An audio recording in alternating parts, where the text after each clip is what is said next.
తాకట్లో ఉన్న మీ బంగారాన్ని విడిపించి ఆ రోజు ఆన్లైన్ ధరకే మేము కొంటాం. Sharma gold company. నమస్కారం అండి. నమస్కారం. ఎలా ఉన్నారు? బాగున్నాము. వినాయక చవితి. అవును. వినాయకుడు అని, లంబోదరుడు అని, గణనాయకుడు అని రకరకాల పేర్లతో పిలుచుకుంటాం. అవును. ముందుగా వినాయకుడు, అసలు వినాయక అంటే అర్థం ఏంటండి? అర్థం ఏమైనా ఉందా పేరుకి? వినాయక అనే దానికి మంచి అర్థం ఉంది. సర్వాన్ వినయతి హితం అనుశాస్తీతి వినాయక అని అమరకోశంలో అర్థం.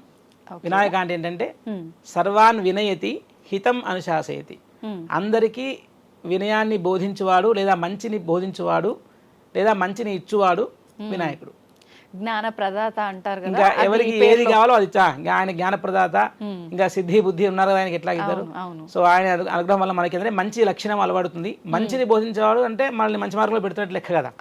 సో కానీ వినాయకుడు అంటే వినాయక అంటే మనల్ని వినయంగా ఉండడానికి, మనకి ఏది మంచో అది చెప్పి మనల్ని ఒక సరైన మార్గంలో పెట్టేవాడు వినాయకుడు. ఓకే, అది ప్రధానంగా వినాయకుడు. అలాగే ఆయనకున్న ప్రతి ఒక్క పేరుకి ఒక అర్థం ఉంటుంది. ఇప్పుడు లంబోదర అంటే లంబం అంటే చాలా పెద్దగా హ్యాంగింగ్ అని అర్థం. పెద్ద హ్యాంగింగ్ టమ్మీ ఉన్నవాడు అని అర్థం, బాగా పెద్ద బొజ్జ ఉన్నవాడు అని అర్థం. తర్వాత శూర్పకర్ణ అంటే చెవులు లాంటి పెద్ద ఏనుగు ఎలా ఉంటాయి చెవులు పెద్దగా. శూర్పం అంటే చాట, చేట లాంటి చెవులు ఉండేవాడు.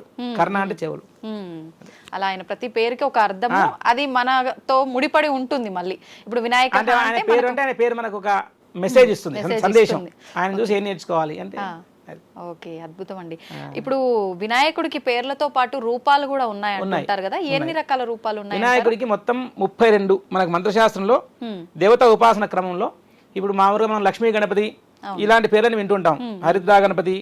ఒక్కొక్క దేవతా స్వరూపం ఒక్కొక్క ఉద్దేశం కోసం ఉన్నది.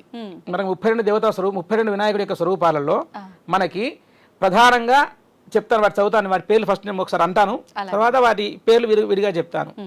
ప్రధానంగా వచ్చి బాలః తరుణ భక్తౌ చ వీరశక్తిర్ద్విజస్థథ సిద్ధ ఉచ్ఛిష్ట విఘ్నేశౌ క్షిప్రో హేరంబ నాయకః లక్ష్మీ గణపతిశ్చైవ మహావిఘ్నేశ్వరస్తథ విజయః కల్ప నృత్తశ్చ ఊర్ధ్వ విఘ్నేశ ఉచ్యతే ఏకాక్షరో వరశ్చైవ త్రియక్షర అక్షిప్రదాయకః హరిద్రాఖ్యశ్చైకదంతః సృష్టిరుద్దండనాయకః రుణమోచనకోఢుండిః ద్విముఖః త్రిముఖస్తథా సింహయోగశ్చ దుర్గా చ దేవః సంకటహారకః అని 32 పేర్లు వినాయకుడికి. ఏం పేర్లు అవి అంటే బాలగణపతి, తరుణ గణపతి, భక్త గణపతి, వీర గణపతి, శక్తి గణపతి, ద్విజ గణపతి, సిద్ధ గణపతి, ఉచ్ఛిష్ట గణపతి, విఘ్న గణపతి, క్షిప్ర గణపతి, హేరంబ గణపతి, లక్ష్మీ గణపతి, మహాగణపతి, విజయ గణపతి, నృత్త గణపతి, ఊర్ధ్వ గణపతి, ఏకాక్షర గణపతి, వర గణపతి, సృష్టి గణపతి, క్షిప్రప్రదాయక గణపతి, త్రియక్షర గణపతి, హరిద్రా గణపతి, ఏకదంత సృష్టి గణపతి, ఉద్దండ గణపతి, రుణ విమోచక గణపతి, డుండి గణపతి, ద్విముఖ గణపతి, త్రిముఖ గణపతి, సింహ గణపతి, యోగ గణపతి, దుర్గా గణపతి, సంకటహర గణపతి. ఇంతమంది ఉన్నారు.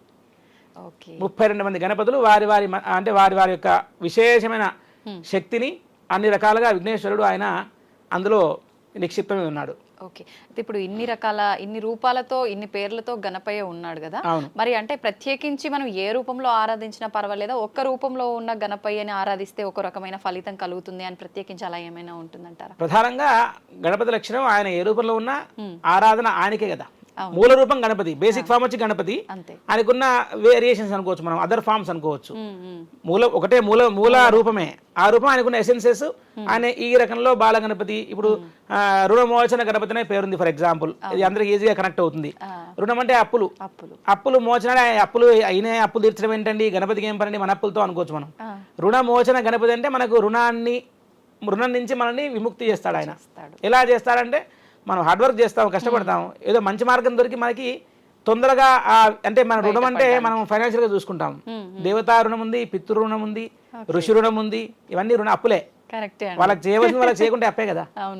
సో అందువల్ల ఆ రుణాన్ని మనకు నింపడానికి, అది పూడ్చడానికి రుణమోచన గణపతి అనే ఒక గణపతి యొక్క అవతారం ఉంది.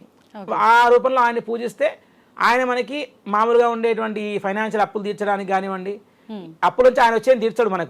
మనకు శక్తినిచ్చి మన శక్తి ద్వారా మనల్ని దాన్ని ఇంకా తొందరగా అయ్యేట్టు చూస్తాడు. మనం చేసే పని ఇంకా మోర్ ఎఫెక్టివ్ గా ఉండడానికి ఆయన మనకి ఏదో ఒక అనుగ్రహం వల్ల అది ఇంకా it will be more effective so that we can easily pay it of. అలాంటి ఒక భాగ్యాన్ని మనకు ఒక ఆయన క్రియేట్ చేస్తాడు. అందువల్ల రుణమోచన గణపతి. ఇంకొకటి సంకటహర గణపతి. సంకటం అంటే కష్టాలు. కష్టాలు ఎవరు కావాలనుకుంటారు? అందరికి కష్టాలు వద్దని అనుకుంటారు. సంకటాలను హరించే గణపతి, తీసేసే గణపతి, ఆయన పేరు సంకటహర గణపతి. ఇంకొక గణపతి ఉన్నాడు క్షిప్ర గణపతి అని. క్షిప్ర అంటే immediate grant, on the spot.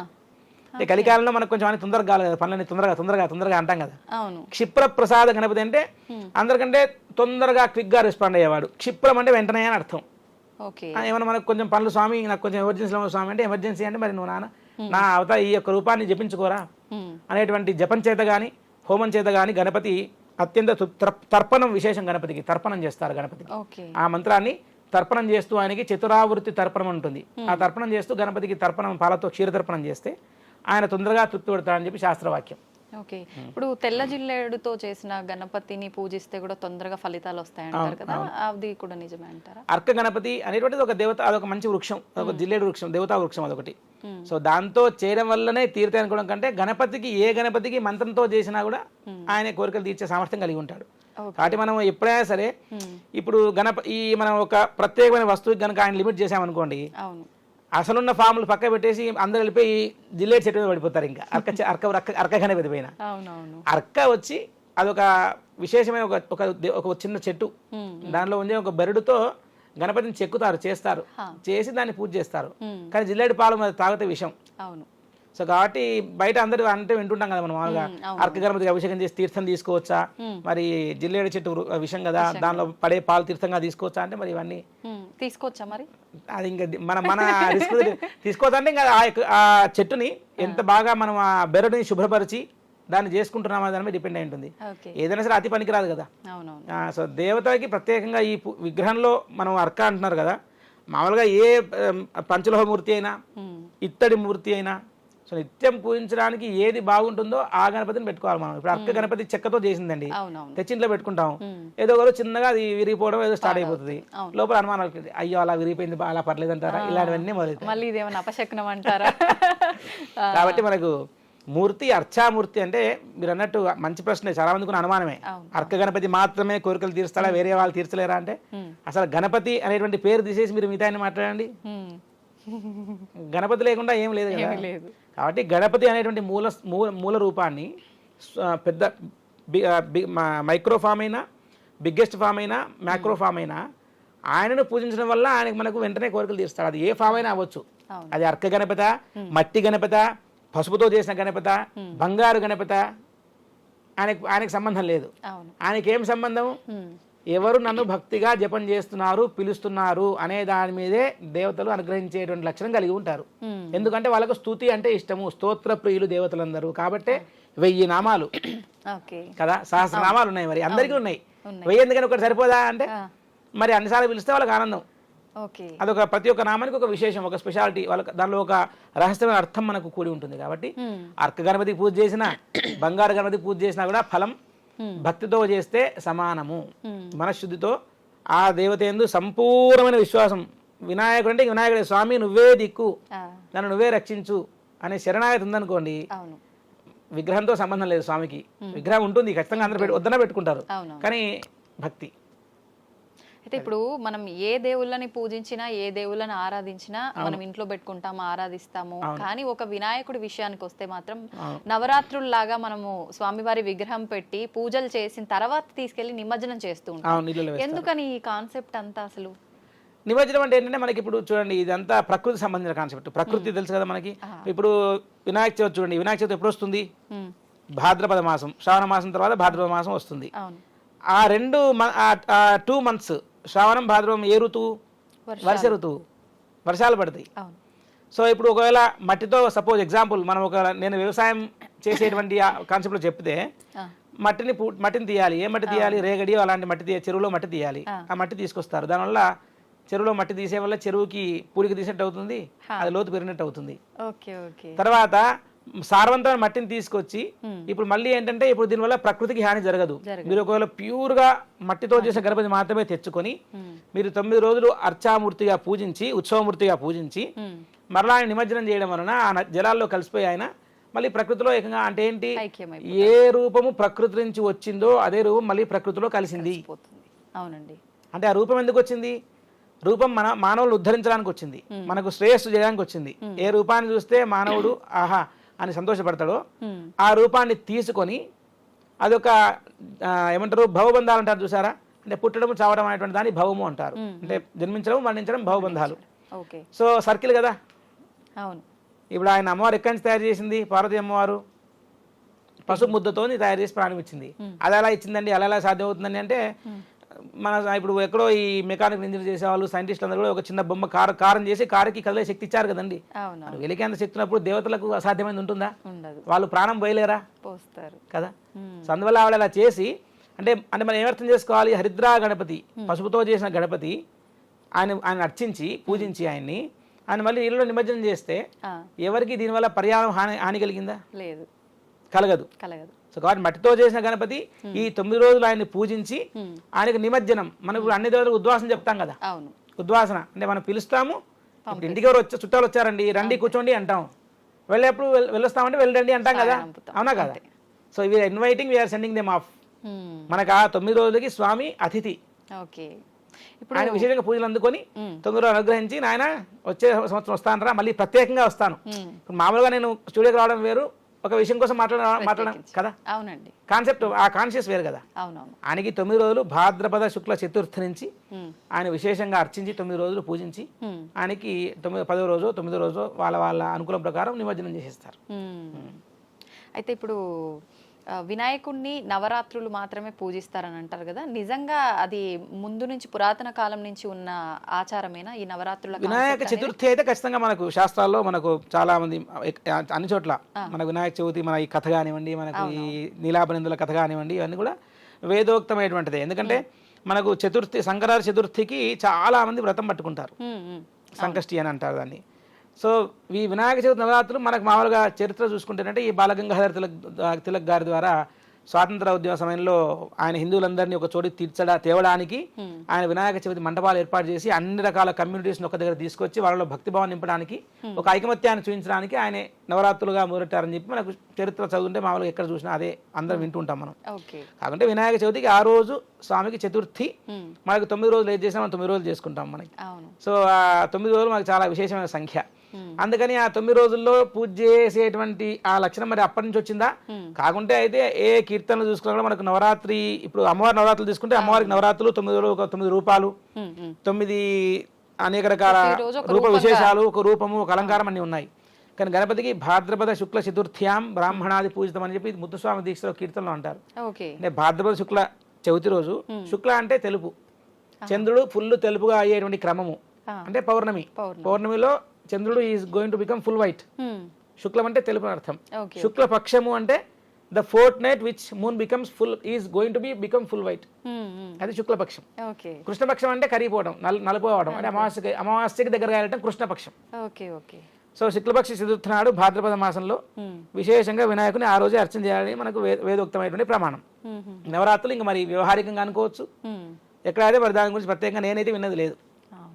నవరాత్రులు అయితే మనకు అదే మీరు అన్నట్టు ఒక ప్రత్యేకమైన భక్తి వాతావరణం క్రియేట్ చేయడానికి వినాయక నవరాత్రులు బాలగంగాధర తిలక్ గారి ఆధ్వర్యంలో ఎక్కువగా పేరు పొందాయని మనం చరిత్ర ద్వారా వింటూ ఉంటాం.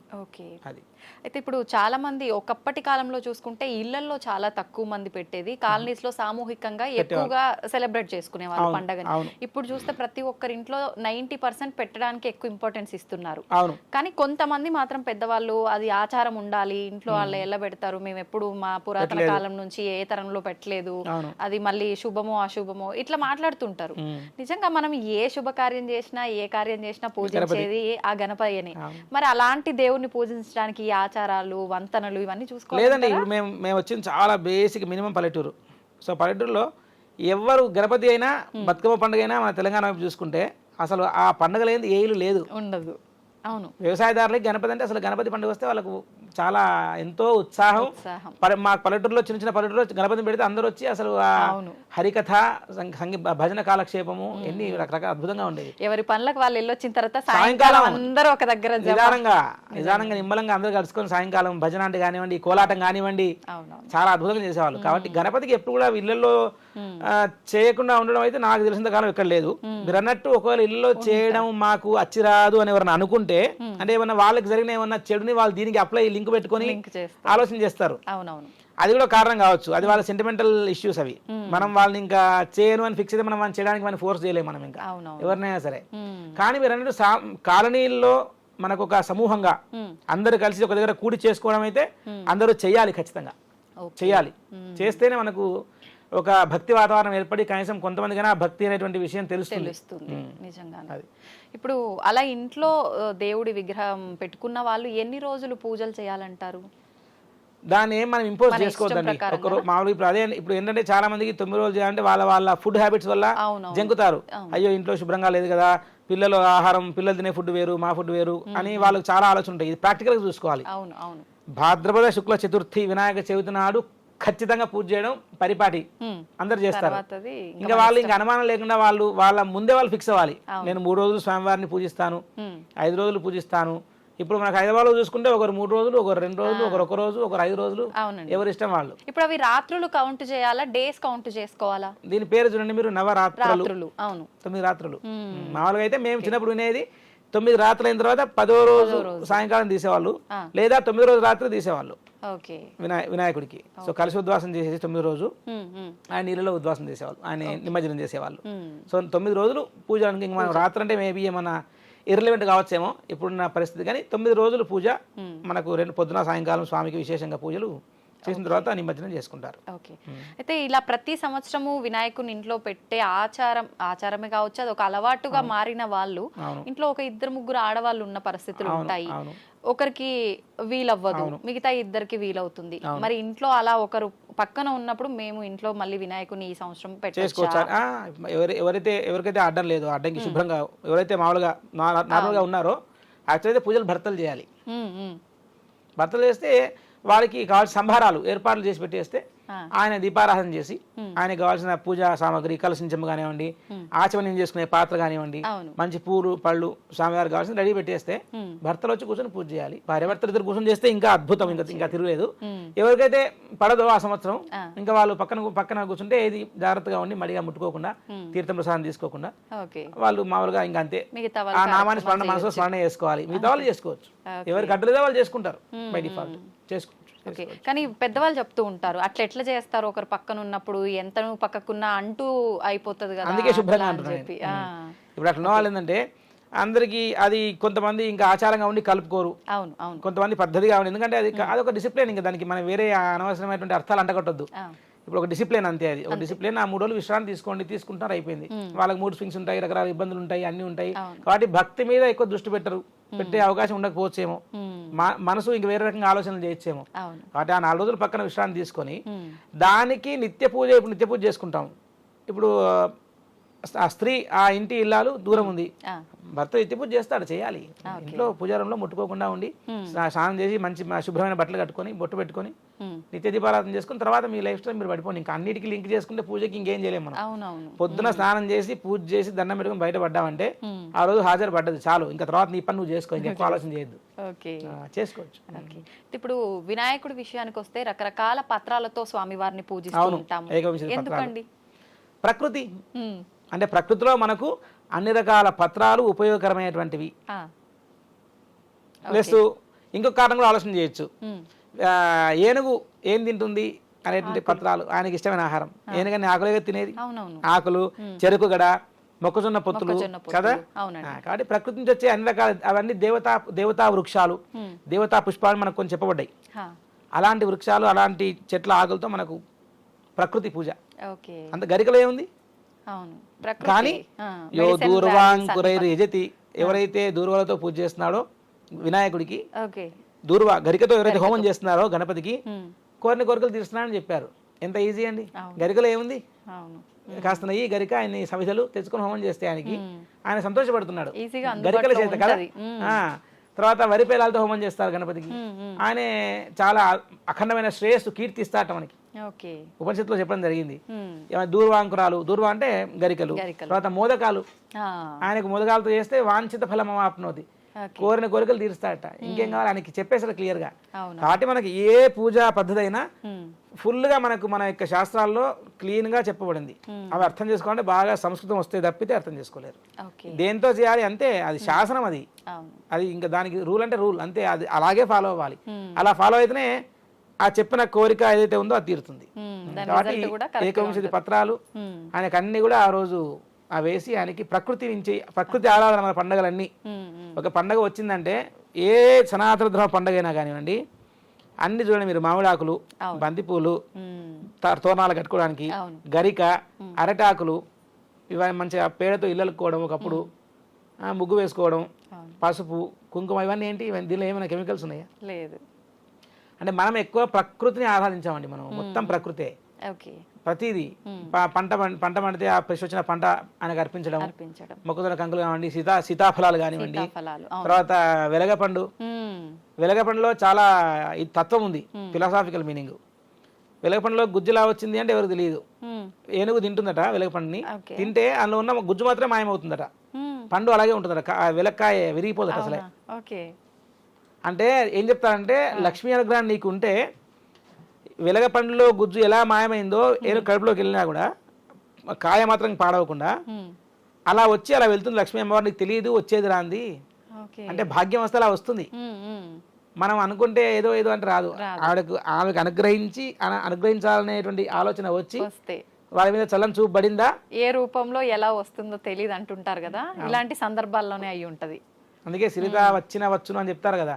లక్ష్మి వస్తే ఎలా వస్తుందంటే, కరిమింగిన ఆమె వస్తే వస్తుంది, కరిమింగిన వెలగపండు కరుణను సుమతిని అని చెప్పి, ఎలాగైతే ఏనుగు వెలగపండు మింగేస్తే దానిలో ఉన్న గుజ్జు వెళ్ళిపోయి బయట మాత్రం డొల్లా కనిపిస్తుంది, అలా వెళ్ళిపోతారు చెప్పకుండా. ఓకే.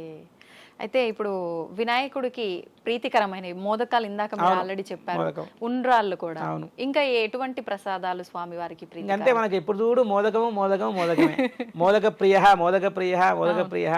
ఆయనకి మోదకాల నుంచి ఇంకేం కావాలి? మోదకం అత్యంత విశేషం.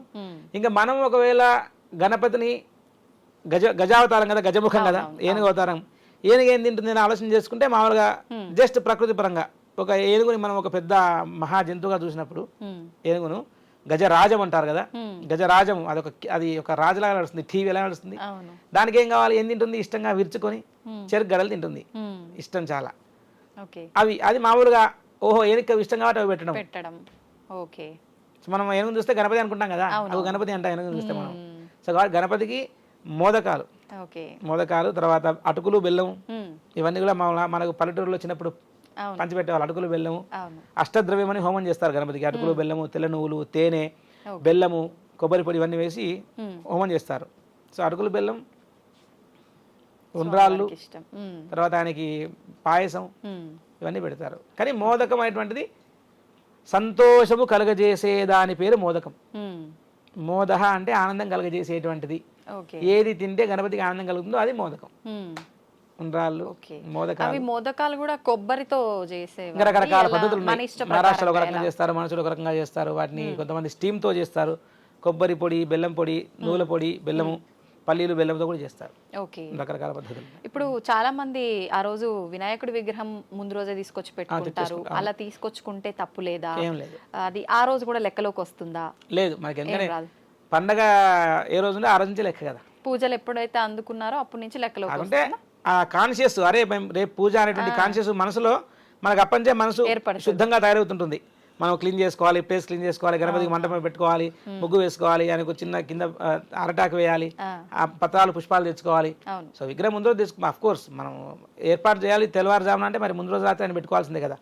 కాబట్టి వినాయక చవితి రోజు నుంచే పండగ స్టార్ట్, ఆ రోజు నుంచే లెక్క. ఓకే. తెల్లవారుజామునే పూజ చేసుకోవాలంటారా? కొంతమంది సాయంకాలం చేస్తూ ఉంటారు కదా. అవునవును. ఏది లెక్కలో? ఇప్పుడు మంటపాలలో అందరూ సాయంకాలంలో చేసుకుంటారు. అదేంటంటే వాళ్ళ ఏర్పాట్ల మీద డిపెండ్ అయి ఉంటుంది. ఎందుకంటే అందరు రావాలి, అందరూ కలవాలి, వచ్చి పొద్దున ఏవో పనులు ఉంటాయి అవి చేసుకోవాలి. ప్లస్ ఇళ్ళలో పూజ చేసుకొని కానీ సాయంకాలం సొసైటీకి వెళ్ళరు బయట పెట్టే పూజలకి. కాబట్టి ఎప్పుడైనా చేసుకోవచ్చు, మన అనుకూలం అండి. దానికి పురోహితుల సమక్షంలోనే చేసుకోవాలి. ఇంట్లో పెట్టుకున్న వాళ్ళు అంతే కదా. ఇంట్లో పెట్టుకున్న వాళ్ళు అదే అండి, మళ్ళీ సబ్జెక్ట్ టు వాళ్ళకి తెలుగు భాష బాగా వచ్చి అన్ని మంచిగా శుద్ధంగా ఉచ్చారణ చేసుకునే శక్తి ఉంది. నాకు అస్థయో అర్ఘ్యం సమర్పయామి, ముఖే ఆచమనీయం సమర్పయామి, ఇంత క్లియర్గా వాళ్ళు చెప్పగలిగితే సంతోషంగా చేసుకోవచ్చు. దానికి ఉంది. ఇప్పుడు కానీ పురోహితుని పిలిచి చేస్తే మంచిది. పురోహితులు వచ్చి చేస్తే వాళ్ళు కల్పోక్తంగా మీకు ఇబ్బంది లేకుండా ఉంటుంది కదా, అవును హ్యాపీగా అంతే. బ్రహ్మాండంగా నిజంగా పూజ మంచిగా పూర్తయింది అనే ఒక తృప్తి కూడా నిదానంగా చేసుకోవాలి, తొందరపడకుండా నిదానంగా ఒక భక్తితో.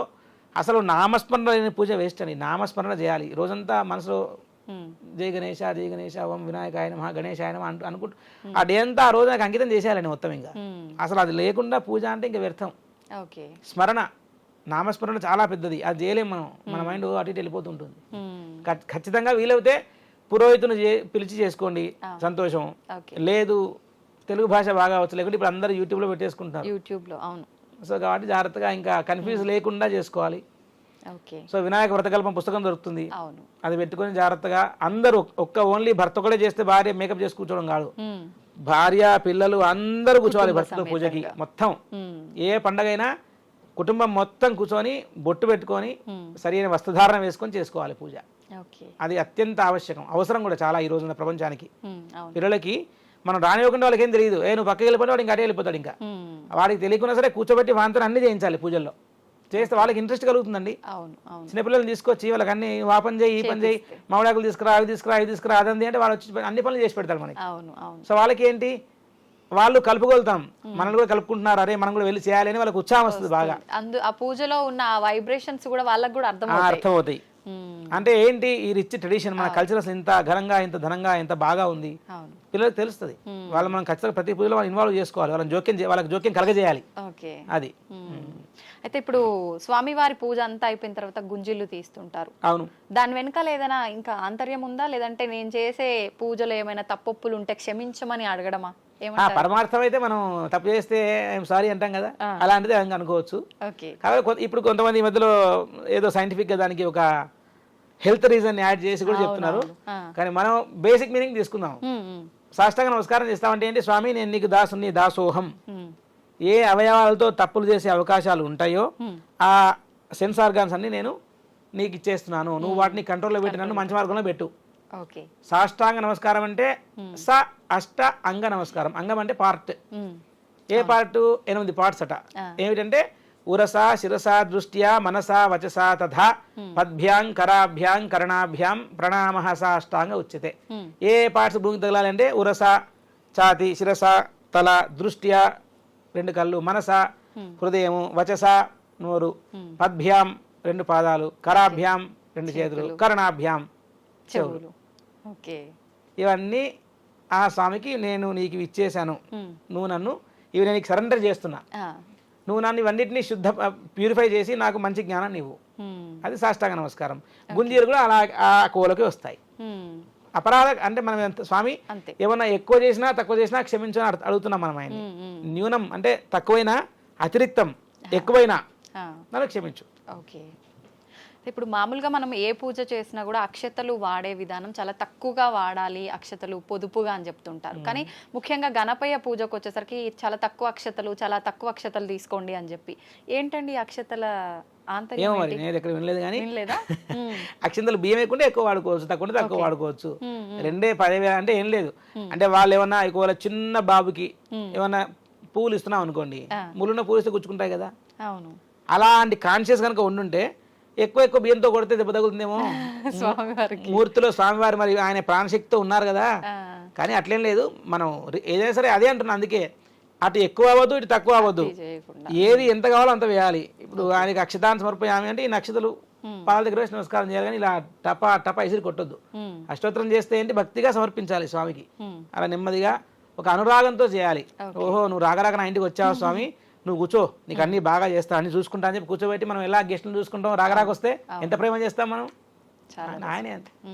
అందుకని చెప్పి అక్షతలు ఎంత కావాలో అంత వేయాలండి. ఇన్ని గుప్పలు వేస్తే ఎక్కువ పుణ్యము, 2 వేస్తే తక్కువ పుణ్యం ఏం లేదు.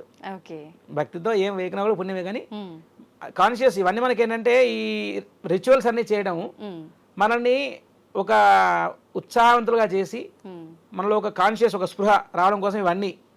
మనం చూసే వస్త్రం చూడండి, పూజలు ఏముంటాయి, పసుపు కుంకుమ గంధము అక్షతలు పళ్ళు ఫల అన్ని అవన్నీ చూస్తే మీ కళ్ళకి ఏం అనిపిస్తుంది, చాలా ప్లెజెంట్ గా అనిపిస్తాయి కళ్ళకి. అవన్నీ అదో పెద్ద కత్తి పెట్టండి భయం వచ్చేస్తుంది కదా.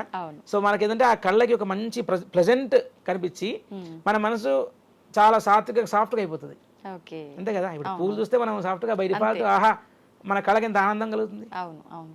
అది కంటికి ఫుడ్. అది ఒక మంచి ఒక అందమైన పుష్పమో లేకుంటే మంచి కట్టడమో చూసినప్పుడు ఆహా అనిపించడం, that's food for the ice. Okay okay. మంచి ప్రసాదము, నోటికి ఆహారం, మంచి సుగంధం, ముక్కుకి నోస్ ఫుడ్, మంచి సంగీతం, మంచి ఏదో ఒక పాట, చెవులకి ఫుడ్ కదా. అవును. అంటే ఇన్నిటిని ఆ పూజలో మనం తృప్తిపరచుకుంటున్నాం కదా. కరెక్ట్ అండి. ఒక మంచి మాట మనసుకు ఫుడ్. ఓకే. ఎవరైనా బాగా మనం పోడితే సంతోషపడమా? పడతాం కదా. అవును. పడమే, ఇంకా పడిపోవడమే. అంతే. సో గణపతిని కూడా అదే ప్రేమతో బాగా పూజించి ఆయన పడేసుకోండి.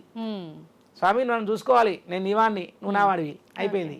వీఆర్ ఫ్రెండ్స్, సఖా అంటే ఒక మిత్రత్వంతో ఉండాలి.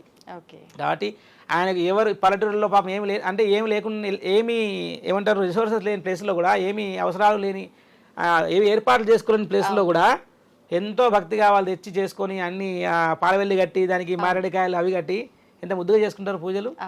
అంటే దానిలో ఏముంది, ఏం కనిపిస్తుంది మీకు? దానిలో భక్తి కనిపిస్తుంది మనకి కదా. అంతే. చిన్న చిన్న పిల్లలు కూడా, స్కూల్ ఏజ్ లో ఉన్న పిల్లలు కూడా వినాయక చవితి వాళ్ళే చేయాలండి ఎక్కువ. ఇప్పుడు వాళ్ళే చేయాలి. ఇప్పుడు ఆ జనరేషన్ ఎక్కువ పూజలు చేయాలి. వాళ్ళకే మనం అన్ని నేర్పించాలి, వాళ్ళకే చెప్పాలి ఎక్కువ. ఇప్పుడు చేస్తే ఈ గ్యాప్ ఏదైతే వచ్చిందో ఈ గ్యాప్ ఫుల్ఫిల్ కావాలి. వై అనే క్వశ్చన్ ఆన్సర్ చేసేటువంటి కెపాసిటీ అందరూ కలిగి ఉండాలి. క్వశ్చన్ చేయాలి, దానికి అందరు పురోహితులు కానివ్వండి, వేద విద్య నేర్చుకున్న వాళ్ళు కానివ్వండి, అందరూ కూడా దానికి సమాధానం చెప్పేటువంటి ఆలోచన కూడా కలిగి ఉండాలి. లేకుంటే గ్యాప్ ఏర్పడితే చాలా నష్టం జరుగుతుందండి. ఏ క్వశ్చన్ ఉన్నా వాళ్ళు హెల్తీగా అడగాలి, హ్యాపీగా. స్వామి ఒకసారి చెప్పరా మాకు తెలియదు అడగాలి. అడిగితే ఆ బ్రాహ్మణుడు కూడా, ఆ పూజారి కూడా తనకు తెలిసింది సాధ్యమైనంత వరకు మంచి వాళ్ళకి ఆన్సర్ చెప్పి వాళ్ళని ఒక సమాధాన పరచాలండి. అలాంటప్పుడే మనకి ఇంకా వాళ్ళకి ఎక్కువ బాగా ధర్మం మీద దృష్టి వస్తుంది, శ్రద్ధ వస్తుంది, నిష్ట వస్తుంది. అవును. ఓకే. ఇప్పుడు పాలవెల్లి అన్నారు కదా, ఇది అందరూ కట్టరు, చాలా కొంతమంది. ఇది ఏమైనా ఆచారం ఉండాలంటారా కట్టాలి? మండపం, అవును, పెళ్లి పందిరి లాగా అదొక పందిరి, ఆచారం కట్టకపోయినా ఏం పర్లేదు. ఓకే. కలశం ఇంకొకటి. కలశం పురోహితుడు లేకుండా మనం ఇంట్లో విగ్రహం ప్రతిష్టాపన చేసుకున్నప్పుడు కలశం పెట్టాల్సిన అవసరం ఉందంట. కలశం కాన్సెప్ట్ వేరండి. యాక్చువల్లీ కలశం చూసుకుంటే మీరు ఎగ్జాంపుల్ సత్యనారాయణ తీసుకుందాం, అందరు ఎదురు పెట్టేసుకుంటారు. ఒక్కసారి మీరు పుస్తకం తీసి చదివితే ఫస్ట్ స్టోరీ ప్రథమాధ్యాయంలో కలశం అంటాడు, బంగారమో వెండో ఇత్తడో రాగో, శక్తి లేకుంటే మట్టితోనే పెట్టుకోని చెప్తాడు. తర్వాత ఏమంటాడు తెలుసా? తస్యోపరి న్యస్యేదేవం సత్యనారాయణ అని చెప్తాడు. అంటే దానిపైన ఏమంటాడంటే సత్యనారాయణ స్వామి యొక్క ప్రతిమను పెట్టండి అంటాడు. ఎక్కడ? కలశం మీద. ఎలా పెడతారంటే కలశం మీద చిన్న పళ్ళెం పెట్టి, పళ్ళెంలో చిన్న వస్త్రం పెట్టి, ఆ వస్త్రంలో తమలపాకు గది పెట్టి దాని మీద విగ్రహం పెట్టాలి. స్వామి కలశాన్ని గదించండి అంటారు వ్రతం చేసిన తర్వాత. కలశంలో ఏముంది? కలశం మీద ఏముంది? కలశం మీద దేవుడి విగ్రహం ఉంటుంది. యాక్చువల్ అయితే మీరు యాజ్ పర్ స్టోరీ చూసుకుంటే, పుస్తకం చూసుకుంటే, కల్పోక్తం పురాణం ప్రకారం చూసుకుంటే, కలశం చెంబు మీద పళ్ళెము, పళ్ళెం మీద వస్త్రము, దాని మీద విగ్రహం. ఈ కొబ్బరికాయ పెట్టడాలు, కలశానికి ఈ వేయడాలు, బంగారం వేయడాలు ఎక్కడ లేదు. పుస్తకం మీరు పుస్తకం చదవండి. అమ్మవారి ప్రతిమ. ఇప్పుడు సుజక్రాసనం చేసేవాళ్ళం మేము కూడా కొంతమంది. కలశంలో ఏదో బియ్యమో లేకుంటే ఏదో నీళ్ళు, సుగంధ ద్రవ్యాలు, ఇలాచీలు, యాలకులు అన్ని లవంగాలు పొడి చేసి చేసిన ద్రవ్యము, దానిపైన ఒక పళ్ళెం పైన శ్రీచక్రం పెట్టి 9 రోజులు అర్చన చేస్తాం సుజక్రానికి. అంటే కలశం పైన శ్రీచక్రం ఉంటుంది, కలశం పైన దేవతా విగ్రహం ఉంటుంది, అది కలశం. సో కలశం పెట్టడం అటువంటిది కలశారాధన. అదే 9 రోజులు ఉత్సవాలు జరిపే వాళ్ళు చేసేటువంటి పద్ధతి వేరు. ఒక్కరోజు కలశం అంటే మీరు కలశం మీద కొబ్బరికాయ పెట్టేసి కాదు అక్కడ విషయం. కలశం మీద దేవతామూర్తి విగ్రహం ఉండాలి. లేదా కొబ్బరికాయ పెట్టి చేసే వాళ్ళైనా సరే ఏ పూజ ఉద్వాసం చెప్తే కలశ ఉద్వాసం చేసేస్తారు. చేసుకొని వాళ్ళు మామూలుగా పూజ చేసుకోవచ్చు. కలశం పెట్టాల్సిన నియమం అయితే ఖచ్చితంగా అంటే ఇంకా 9 రోజులు చేసే వాళ్ళకి, లేదా అందరూ ఎవరో పెట్టారు మనం పెట్టలేదని ఆలోచన రావడానికి ఆస్కారం ఉంటుంది. సో కంపేర్ చేసుకుంటారు కదా. సో కాబట్టి పురోహితుడు చెప్తారు ఖచ్చితంగా, పురోహితుడు ఎట్లా చెప్తే అట్లా చేసుకోవాలి. ఓకే. ఇప్పుడు విగ్రహం తీసుకొచ్చుకునేటప్పుడు కూడా తొండం ఇటువైపు ఉండాలి, అటువైపు ఉండాలని చెప్పి డిస్కషన్లు చేస్తూ ఉంటారు. అది చూసుకోవాలంటారా? నిజంగా చూసుకోవచ్చు. ఎందుకంటే ఎడమ సైడు కుడి సైడు, ఎక్కువ వైపు చూస్తే ఎడమ సైడే ఉంటుంది తొండం, కుడి సైడ్ చాలా తక్కువ. ఎటువైపు ఉండేది మనం తీసుకొచ్చుకోవాలి, ఎటువైపునా తీసుకోవచ్చు. రెండు ఏదైనా సరే పర్లేదు. గణపతి ముఖం కలిగి ఉండాలి ఫస్ట్, అంతే. నిజంగా ఏదైనా తీసుకోవచ్చు. అంత అనుమానం అయితే పెట్టే పని నేను చేయను. ఎందుకంటే అంత ఆలోచన చేసేంత చెప్పదగ్గ సమాచారం అంటే ఫిలసాఫీలో ఉండొచ్చు. కానీ ఈ నవరాత్రికి మామూలుగా అయితే అందరూ దాదాపు తొండం ఇలా ఇటువైపు తిరిగే ఉంటుంది, ఎడమవైపు తిరిగే ఉంటుంది దాదాపు. ఎందుకంటే చేతిలో మొదగా ఉంటుంది కదా, అది తీసుకునే ప్రయత్నం. ఓకే. కాబట్టి పూజాపరంగా రెండు పెట్టుకోవచ్చు. కానీ మీరు ఎక్కువ చూస్తే విగ్రహాలు చేసే వాళ్ళు దాదాపు వాళ్ళు ఒక శిల్పశాస్త్రం ప్రకారం చేస్తారండి వాళ్ళు. మనం దాని మీద కామెంట్ చేయలేము. వాళ్ళు ఎందుకు వాళ్ళు యాక్చువల్లీ లేకుంటే కొంతమంది ప్రత్యేకంగా అడుగుతారు మాకు రైట్ సైడ్ ఉంది తొండం చేయమని. మీరు విగ్రహాలు చేసే వాళ్ళ దగ్గరికి వెళ్తే వాళ్ళ దగ్గర ఒక పక్కా ఇన్ఫర్మేషన్ ఉంటుంది, మా దగ్గర కూడా ఇన్ఫర్మేషన్ ఉండదు. వాళ్ళు శిల్పశాస్త్రం ప్రకారము దే నో ద బెస్ట్ అన్నట్టు, వాళ్ళు ఏం చేయాలి చేస్తారు. ఎందుకంటే మరి అన్ని లక్షల మంది విగ్రహాలు కొంటున్నప్పుడు తప్పు కొట్టరా, వెంటనే తప్పు చెప్పేస్తారు వాళ్ళకి కదా. కాబట్టి ఏది దొరికితే అది తెచ్చుకొని చేసుకోవచ్చు. ఓకే, ఒక్కొక్కసారి మనం విగ్రహాలు తీసుకునేటప్పుడు ఎక్కడో ఒక చిన్న డ్యామేజ్ అట్లా అవుతుంటుంది, ఇంకా తప్పనిసరి పరిస్థితుల్లో ఏదో ఒకటి తీసుకోవాల్సిందే తప్పదు అని. కానీ లోపల ఎక్కడో చిన్న అనుమానం అయితే ఉంటది, నిజంగా పూజ చెయ్యొచ్చా, మనం ఇంట్లో దేవుడి పటాలు ఎక్కడన్నా ఇంత అయితేనే తీసి పక్కన పెట్టేస్తాము, మరి ఇది పనికి వస్తుందా ఈ విగ్రహం అని చూసి తెచ్చుకోవాలి. అందుకే ఇప్పుడు మట్టి విగ్రహం కొన్నారనుకోండి, మట్టి విగ్రహం శిథిలం అయితే ఇంకోటి తెచ్చుకోవాలి, ఇంకా తప్పదు. అట్లా అంత దొరకని పరిస్థితుల్లో ఇంకా పసుపు వినాయకుడు చేసుకోవడమే చూసుకొని బ్రహ్మాండంగా. ఇంకా అంతకుమించి మనం చేసుకుంటే మన చేతిలో ఇంకేమో మనకు తృప్తి కూడా ఉంటుంది. శిథిలమైన విగ్రహంతో పూజ చేసుకోవద్దు, అది సర్వసాధారణం, అందరూ చెప్పే విషయం, పనికిరాదు. ఎందుకంటే మనకు అంత ఇష్టంగా అపురూపంగా తెచ్చుకునే విగ్రహం అయ్యో కన్ను ముక్కు విరిగిపోయింది చెవులు విరిగిపోయింది అంటే మనం ఎలా చేసుకున్న పూజ మనకు మనసు ఒప్పదు కదా. ఫస్ట్ ఆఫ్ ఆల్ అది ముద్దుగా ఉండి కళాత్మకంగా ఉంటేనే విగ్రహం ఇంటికి తెచ్చుకొని పూజ చేసుకుంటాం. లేదంటే మనం విగ్రహాన్ని అదే అంటున్నా, మనం నేర్చుకునే ప్రయత్నం చేయాలి, పిల్లలకి నేర్పించాలి. మంచి మట్టితోనో లేకుంటే పసుతోనో విగ్రహం చేసుకొని అందులో పూజ చేసుకోవాలి. సాధ్యమైనంత వరకు అన్ని డీటెయిలింగ్స్ కరెక్ట్ గా ఉన్నాయో చూసుకుని విగ్రహం తెచ్చుకోవాలి ఇంటికి మనం, అది శ్రేయస్కరం. ఇప్పుడు ఇంత చేసినాం కానీ పూజకు ఫలితమే దక్కలేదని బాధపడుతుంటారు. అలాంటి బాధ లేకుండా ఈ నవరాత్రుల్లో కానీ లేదు ఇంట్లో మనం ఎన్ని రోజుల నుంచి పూజలు చేశామో దాని ఫలితం కరెక్ట్ గా దక్కాలంటే సింపుల్ గా ఏం చేస్తే బాగుంటుంది? ఫలితం దక్కాలంటే భక్తిగా శ్రద్ధగా నామస్మరణ చేయాలి. ఓకే, అంటే ఫలితం దక్కాలంటే రెండు విషయాలండి. ర్యాపిడ్గా వచ్చి 9 రోజులు పూజ చేయగానే గణపతి వచ్చి మనతో సెల్ఫీ దిగిపోడు కాదు. అది సాధన అటువంటిది కొన్ని సంవత్సరాల తపశ్శక్తితో వచ్చేటువంటి అనుగ్రహం అండి. మీరు సంకల్పం చేసుకోవాలి. ఫలితం దక్కాలంటే సంకల్ప లోపం. స్వామి నాకు ఇది కావాలి, కానీ నేను నీ యందు ఒక కథలని దృఢమైన ఒక స్ట్రాంగ్ నాకు విశ్వాసం నీలో ఉంది అనేటువంటి శక్తి లేకుంటే సంకల్ప సిద్ధి ఆలస్యం అవ్వచ్చేమో. కానీ 9 రోజుల్లో పూజ చేసాము నా కోరిక తీరలేనటువంటి నిరాశ ఉండొద్దు. ఏ పూజ కానీ ఏ దానము కానీ ధర్మం కానీ నామస్మరణ కానీ వ్రతము కానీ హోమం కానీ యజ్ఞము కానీ యాగం కానీ ఏ మనిషి అయినా చేస్తే దాని ఫలితము వేస్ట్ పోదు. నో, దానికి మీకు ఫలితం వచ్చి తీరుతుంది. ఈరోజు కాకుంటే రేపు. నమ్మకం ఏంటండి అంటే ఏదో కోరికతో ఏదో పూజ పునస్కారం చేస్తాము, ఆ కోరిక ఎప్పుడు తీరుతుందో అప్పుడు ఆహా స్వామి అనుగ్రహించావా అనుకోవాలి. అంటే మనం వేసిన ఉత్తరం చేరిందని, చేరుతుంది. చేరినప్పుడు అక్కడి నుంచి ఆన్సర్ వస్తుంది కదా, ఐ గాట్ యువర్ లెటర్ అని చెప్పి. మన అన్ని కూడా గ్యారంటీ, పూజలు అన్ని గ్యారంటీయే. భక్తితో చేస్తే కోరిక తీరని భక్తుడు లేడు. అందుకే మరి ఇంత భక్తి మరి జనాలకి, లేకుంటే ఎవరు రారు కదా. అవును, అది సంతోషం అండి. చాలా మంచి విషయాలు చక్కగా వివరించారు. ధన్యవాదాలు. ధన్యవాదాలు. శ్రీమాత్రే నమః.